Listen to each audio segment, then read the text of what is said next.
भंडारा जिले के पालांदुर के अंतिम छोर में चुलबंद नदी किनारे स्थित पालांदुर यहाँ आयोजित ग्राम सभा कोरम के अभाव में स्थगित कर दी गई।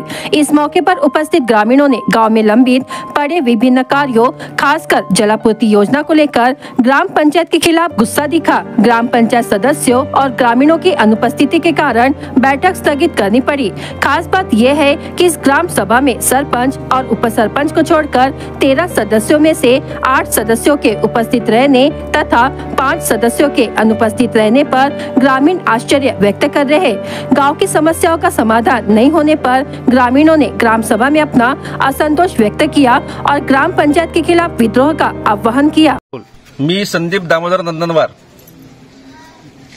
मुक्काम पोस्ट पालांदूर, तालुका लाखनी, जिल्हा भंडारा। पालांदूर हे गाव राजकीय दृष्ट्या नावाजलेले गाव आहे। या गावाची लोकसंख्या 4739 आहे। याच्यामध्ये पुरुष आणि स्त्री हे समसमान संख्या असली तरी याच्यामध्ये कुटुंब संख्या पालांदूर गावामध्ये 1127 आहे। याच्यामध्ये एससी जातीतील 580 कुटुंब संख्या आहे आणि एसटीतील 180 आहे।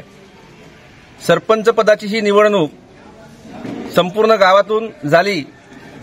मागच्या कार्यकारिणीमध्ये ज्या सरपंचांनी मनमर्जीने काम केलं त्याला त्रास होऊन गावातील जनतेने नवीन सरपंच आपल्या हिताचा निवडून दिला।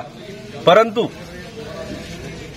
मागील वर्षी पासून आतापर्यंत आजपर्यंत जेवढ्या काही ग्रामसभा झाल्या, ह्या ग्रामसभेमध्ये जे काही ठराव झाले त्या ठरावाला ग्रामसभेमध्ये मंजुरी देण्यात आली, परंतु त्या ठरावाची अंमलबजावणी ही झाली नाही।